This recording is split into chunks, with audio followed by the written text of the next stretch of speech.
Last Saturday was the cookout at the Metro Club for the Deaf. Jason was in charge of all of the preparations, and it seemed as if the cookout was doomed before it ever got started.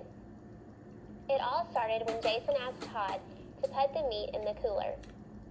Well, you guessed, Todd forgot. About 2 hours later, Jason realized it was still on the counter. He was about to lose his cool when he realized the meat was still partially frozen and not ruined. Next, Jason went to check on the grill. He forgot that he had turned it on high to preheat, and when he went back to check on it, he realized that he would have to let it cool down before he could cook anything on it. That would mean that he would be late starting the steaks.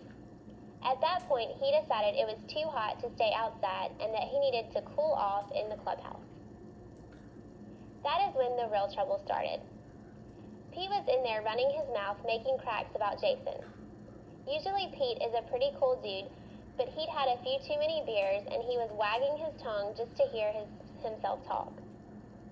He said Jason shouldn't have been in charge of the cookout and that at the rate he was going, they'd never get to eat.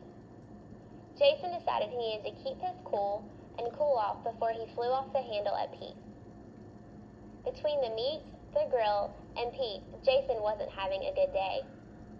Then it hit him that he had forgotten to ask anyone to pick up the beans from the deli and the cake from the bakery.